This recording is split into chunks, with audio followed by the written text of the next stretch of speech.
Hey, Thoughty2 here. I'm just kidding, I'm not Thoughty2. This guy is. We're building robot bees, and it could be the worst mistake we ever made. Or make. Unless we already did it. Hey, Thoughty2 here. If you're watching this video, there's a 1 in 3 chance you're on the toilet. Nope. A 1 in 3 chance you're already reading the comments, and a 1 in 3 chance that you're eating something. I barely even looked at the video. And if you are eating, And there's I'm a not 1 in eating. 3 chance that bees played a part in producing it. In fact, bees are responsible for pollinating about 70% of all crops globally, and a third of all food consumed by humans. But if you're picturing vast commercial bee farms, you're a little off target. Most of the world's bees live in small, unassuming hives that dot the countryside, seemingly at random. But make no mistake. No, they know what they're doing. I firmly believe that they're more in tune to reality than we are. These tiny colonies are the invisible laborers keeping the world fed. You see, pollination, the process by which plants reproduce, is a delicate business that requires a highly specialized and very precise pollinator. For many plants, that happens to be bees. Basically, bees help plants to have sex. They transfer pollen from the male parts of a flower to the female parts, so it can produce seeds and fruit. Some plants are self-pollinating, and some are wind-pollinated, but a sizable number aren't. Without bees, the world would starve. Bee pollination. I don't know about that. We'd definitely be having a hard time. But I think we got enough, labs that can just create stuff that I think will be fine when it comes to food. The food may not be very good, and definitely ain't gonna be natural. But I don't think we're capable of starving at this point. Is so valuable the US government has a number for it. $15 billion. That's the amount of money the US economy would lose every year if bees... I doubt it. I seriously doubt it. That's just maybe what directly from the industries that use bees it would cost. But I think if we lose the bees, then everything collapses. Absolutely everything. They're immediately. Bees suddenly disappeared. And that's just the US. Globally, bee pollination is worth at least $150 billion a year. However, behind these staggering numbers is a staggeringly sad truth. The bees are disappearing, and at an alarming rate. It's been called colony collapse disorder. It sounds like a heavy metal band, but it's actually a Dude, it should be a heavy metal band. That is a badass name. distressing phenomenon first noticed in 2006. Each year, beekeepers are reporting losses of roughly 30 to 45% of their colonies, and bees all over the world are now living half as long as they did 50 years ago. And since our food chain would go the way of Enron if bees stopped buzzing, it appears that the future of the human race hinges on their survival. So that opens up 2 primary questions. What's actually causing the precipitous decline of bees, and what can we do to stop it? Hold on. I just realized something. I haven't watched Thoughty2 in a while. Where does mustache go? I loved his mustache. It was a badass mustache. And I'm not going to answer that first question, because I can't. No one can, yet. We still don't fully understand colony collapse disorder. Scientists have some ideas, but it remains an unsolved mystery, like why Game of Thrones Series 8 was so shit. Those ideas include climate change, pesticide usage, and the proliferation of mites, particularly the aptly named Varroa destructor, which infests hives and feeds on bee pupae. Now, you've probably noticed that climate change is messing up the timing of the seasons. And that's a problem because many bees are very picky eaters, and they'll only feed on certain flowers that bloom at specific times of the year. If the bees wake up from their winter slumber and find there's no pollen to be had, they'll die. It's as simple as that. It's like walking home. I don't think it's just climate change that's doing it. I think it's also all the chemicals that keep getting burned off into the air. And it's just in the air. I bet that we just have random chemicals just floating around everywhere. that aren't supposed to be there, and nobody talks about it because what are they going to do about it? It'll just cause people to panic and get pissed off if they actually tell anybody. But there's no way we don't have any just random chemicals floating around in the air at any given moment. After a night out to find the only kebab shop in town is closed. You're going to do the only thing possible: sit on the pavement and die. Pesticides are also a big problem. In 2013, the European Union introduced a temporary ban on the use of neonicotinoids after they were found to be harming bees. Since then, the ban has been made permanent and many other countries have followed suit. So, the bees are dying and we still aren't completely sure why. What do we do? Well, humanity has a storied history of creating new technologies to get ourselves out of a pickle. When our cities grew too large and started to smell like shite, we invented sanitation and sewer systems. When population growth outpaced farming, we invented mechanized farming to meet the demand. And when everyone's limbs turned green and fell off, we discovered penicillin. And now we might need to pull yet another tech miracle out of humanity's last chance locker. I think we can all agree that the idea... Oh, well, I was just about to say robot bees, but that's what this video is about, ain't it? Ideal solution to bee decline is to reverse the trend. But let's just imagine that we fail in this noble endeavor. In a last-ditch attempt to save our species, couldn't we simply replace all the bees with robot bees? Yes, we can, but we shouldn't. Surfshark VPN keeps you safe and private by covering up video content always servers. Surfshark online desktop IP rotating your VPN. There's not a history Friday deal at Surf thanks to pseudo-intelligent drone the size of a bee that can imagine. Creating an autonomous pseudo-intelligent drone the size of a bee that seeks out flowers and forces them to have sex throws up countless challenges. Evolution has enjoyed a 3.5 billion year head start on us when it comes to developing the perfect pollinator. We, on the other hand, only started having a serious crack at it in 2009. So it's fair to say, we have some catching up to do. Growing up in the 21st century, you'll have no doubt witnessed humanity's struggle when it comes to creating robots that can effortlessly replicate the physical dynamics of humans and other animals. It's been difficult enough trying to build a robot that doesn't walk like it's pissed, let alone one that can convincingly shag a rose. And it's not like we haven't been trying either. The Japanese have made countless attempts at building a lifelike sex robot. I don't see the point in making humanoid robots, because we kind of suck. I think there's better ways to make robots more functional than having, like, human-like bodies. Because walking, that's so out of style. Nobody walks. Who walks? Sorry, I meant to say personal assistant. And the Americans have spent billions on robotic doggos that will probably enslave humanity. So it should come as no surprise that trying to replicate bee dynamics in a mechanical vehicle is really bloody difficult. In case you didn't know, bees are the flying aces of the animal world. They can hover, fly backwards, turn 90 degrees almost instantaneously, and can even fly in the rain, despite weighing 100 milligrams. If that doesn't impress you, just remember that the average human male can't even piss. Bees don't fly. Their code allows them to move the world around while they stay in one place. Straight.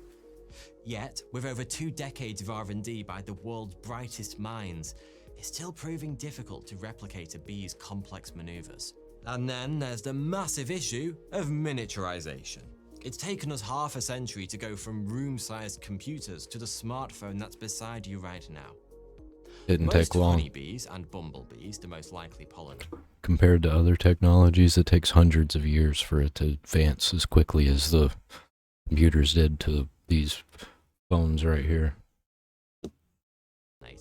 Are about 1 to 2 centimeters in length. To pack the sensors, actuators, computer chips, radio transmitters, and batteries a robotic bee would require into such a tiny form factor, given the typical dimensions of currently available components, is... I think we already have the capabilities to make robot bees. We just don't have a good way to keep them alive or repair them or keep churning them out because they're not going to last long. Well, it's like trying to fit a Boeing 747 into a hamster's arse. But all this hasn't stopped some from trying. Building robotic bees, that is, not improbable hamster insertions. Most notably, the RoboBee project at Harvard University has been at the forefront of this ambitious endeavor. With a wingspan of just 3 centimeters, the RoboBee is a marvel of micro-robotics. The RoboBee project I was didn't know not about just this. about mimicking the flight. Usually I'm pretty up to date with all the robotics and stuff. Had no idea they had the, I mean, I knew they were working on the mosquitoes, but that was like genetically engineered mosquitoes. Robot mosquitoes. That's what, someday we're going to fight wars with robot mosquitoes. Of bees, but was also a general exploration of micro-scale engineering. Traditional methods of building robots, which involve rotary motors, gears, and nuts and bolts, were rendered obsolete at this scale. Instead, the team at Harvard had to innovate from scratch, developing a novel pop-up assembly process.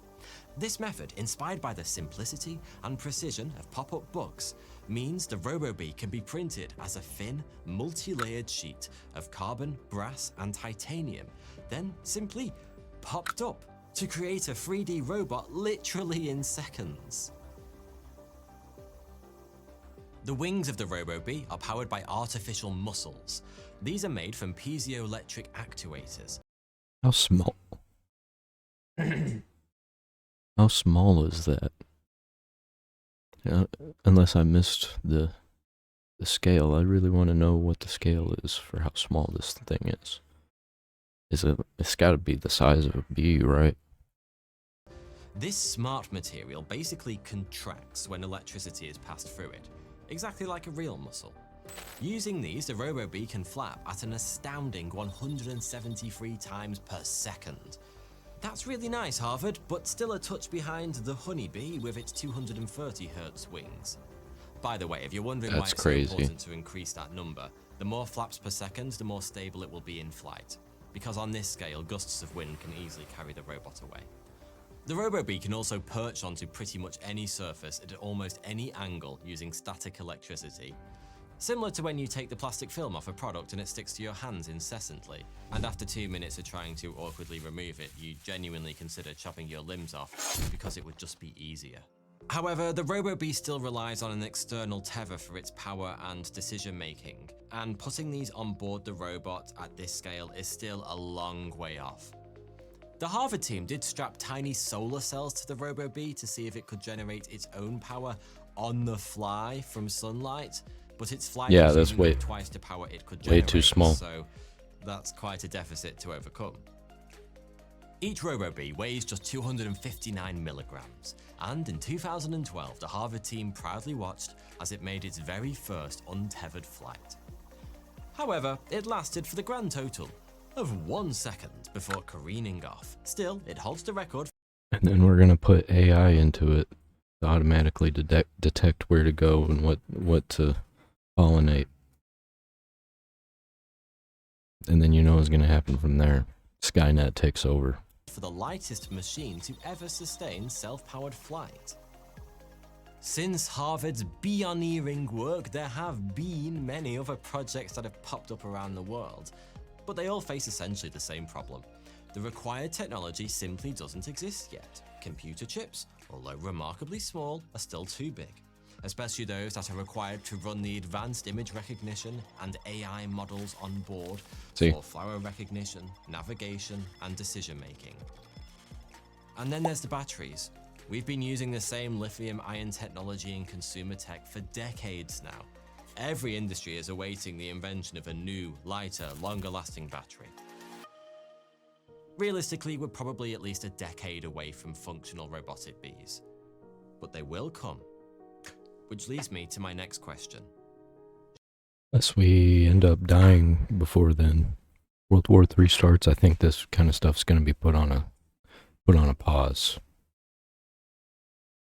Should they?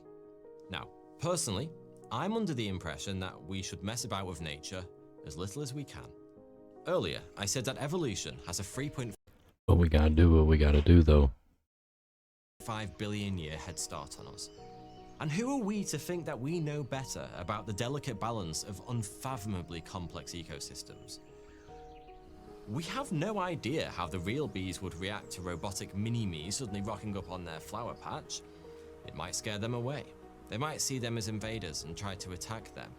It could cause the If they got some cameras on there, I'd like to see what would happen. bees to become stressed and less productive. Robo-bees could be too successful, and the technology could actually reduce the need for organic pollinators, causing them to become extinct even quicker. In trying to solve the problem, we could make it worse. Then there's the dystopian elephant in the room. I don't think I'm alone in looking at these things and instantly thinking, terrorism. I know that might sound alarmist. Or tyranny. You start thinking the wrong way, the government and be like, oh, you're dangerous. But what happens if rogue actors hack these robotic hives or develop their own robotic bees that can deliver a small payload of poison for hyper-targeted assassinations? Yeah, if we're not careful... Or imagine getting surrounded with thousands of them and they all just start exploding. Which wouldn't be that bad if it was just a few of them, but if you got thousands of them all just... You're probably dead, especially if they got chemicals in those explosions. We're going to find ourselves right in the middle of a real-life Black Mirror episode. Of course, it's not all negatives. There are benefits to an artificial bee over the real deal. If the energy problem is solved, they would be more efficient than real bees, so they could work much longer hours. Robots aren't affected by disease, they can survive in extreme temperatures, and they don't need to hibernate. The robots could also collect data on the health of plants and small shifts in environmental conditions that might otherwise be missed. Essentially, we could use them to debug and optimize our environment, which is ironic because it's debugging of another kind that is landing us in this mess in the first place. On the flip side, there's also the rather scary scenarios that could emerge from tiny robotic insects with the power of mass surveillance and data collection, but I'll leave that to your imagination. Yeah, let's not. How about we just not? No thank you to the robot bees, or the robot mosquitoes, or really the robot anything that has anything to do with the government or big corporations controlling it. It's just gonna go bad. Gotta have independent people doing their own independent projects. I have to say, with all honesty, it's really impressive what the team at Harvard has achieved, and will likely go on to achieve.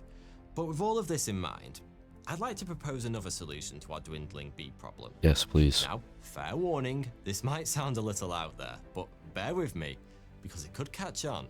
Why don't we just save the fucking bees? Don't get me wrong, I love technology, and I especially love when humanity puts our minds together to create technology-led solutions to social, humanitarian, or environmental issues, because sometimes it's the only way. What have we saved? Have we saved anything? I mean, I know there's a few people that have, like, saved some animals that really don't affect anything, but when it comes to saving ourselves, we're not good at that. We're good at fixing the problem after millions upon millions of people die. We are not good at prevention. Because nobody thinks ahead. They either look at the past or live in the moment. Out of a hot mess. But it seems a little bit odd to me that we're spending millions and potentially billions on the close to impossibly difficult task of replicating a creature that has evolved almost perfectly to keep our world pollinated. And if you take a look at the history of human inventions, we kind of have a bad track record of ballsing it up the first few times. I mean, in trying to perfect the flying machine, we ended up with the Hindenburg, and then Ryanair. And that's not a journey we want to emulate again. Now, I appreciate that not everyone would agree. What happened with Ryanair? I don't even know what that is. With this, but one could argue that all this funding would be better spent on further research into why the bees are declining and remedial solutions. I'm not saying it's as simple as that, because it really isn't. But is it just me that thinks by instead choosing to reinvent the bee wheel, it kind of feels like we're just giving up? I'm not trying to dismiss the development of the technology in its entirety, though. After I think we're all just screwed. I don't think there's really anything that can be done because we're not going to even do anything, and if we try anything, it's not going to be right because it never is. Oh, I'm black-pilled. all, there are some genuinely positive use cases that could arise from it. Think robotic bees that can be utilized for search and rescue missions, research and exploration in dangerous or unreachable terrains, micro repairs on hard-to-reach parts of buildings, such as skyscrapers. And robo-bees could one day pollinate crops on the International Space Station, and maybe inside a future Mars colony. See, that's where it makes sense, is like on Mars, where none of that stuff exists yet. Because then we can control it. Sorta. We're still human, so it'll probably go bad. Somebody will get corrupt. Screw up the whole thing. So rather than coming across as a Luddite, all I'm trying to say is that most people, myself included, love bees. They're beautiful creatures. And I don't want to live in a world where our gardens, meadows, and forests are filled with the sound of tiny mechanical drones. Yeah, I think it's Personally, probably inevitable at this The point. approach taken by a team at Durham University in the UK, who've launched the Robo Royale project that aims to create robotic bees, not to pollinate, but to provide care. Specifically, to care for the real-life queen of pre-existing beehives. Of the 20 to 30,000 Robo queens? Real bees with robo queens? bees that make up a single hive, the vast majority are pollinators. But then there's the Queen's Court, which consists of the Queen and her worker bees. If she's in good health and in good spirits, she can lay up to 200,000 eggs per year. The Queen's health has a trickle-down effect on the rest of the hive, affecting the efficiency and total number of pollinator bees. The Robo Royale project aims not to replace bees, but to create artificial support bees. Powered by advanced AI, they will live in the hive, acting as super worker bees, directly caring for the queen 24/7, such as... Let's mind control these bees and overwork them. That seems like it's gonna turn out real good. Especially when they do go up in numbers and these mind control bees start taking over the earth. Yeah. feeding and No grooming thanks. her, allowing the hive to reach its maximum potential.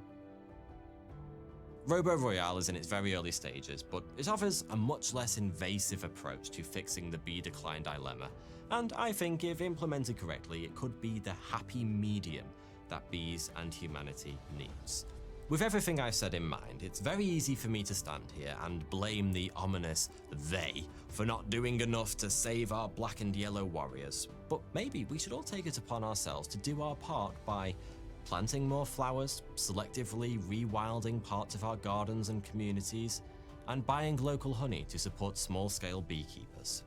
And who knows, maybe we'll discover that those elusive robotic bees we've been chasing Go out, buy a whole bunch of different kinds of flower seeds, just throw them all over the place. have been amongst us all along. Thanks for watching. Just a Nope. Alright, fine. quick word to say that I couldn't make these videos without the support of my Patreon members. Consider Yeah, consider being part of his Patreon. I'm about to have a Patreon too. joining the exclusive Thoughty2 Discord community by supporting me And I'm about to have a Discord community. Technically, I already have a Discord set up. I just haven't invited anybody yet. Trying to figure out how everything works. on Patreon. It's a great place to discuss my videos with like-minded individuals and myself.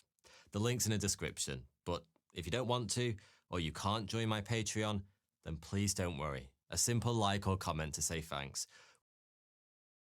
For now, though, when I get it set up, I'm not going to charge to get into my Discord. But when I get to the point where I have to start charging, what I'm going to do is just set that Discord server free, give it to somebody else, and start one that's paid. And I'll still, like, hop into the old server. Probably what I'll end up doing. I don't know. I'm just talking. Probably won't end up doing any of that. Anyway. Been watching Thoughty2 for years. I like his videos. I like his face. I like his hair. I did like his mustache when he had one. Pretty smart dude. Reads a lot. Robot bees are terrifying. No thank you. 10 out of 10 video. 0 out of 10 robot bees.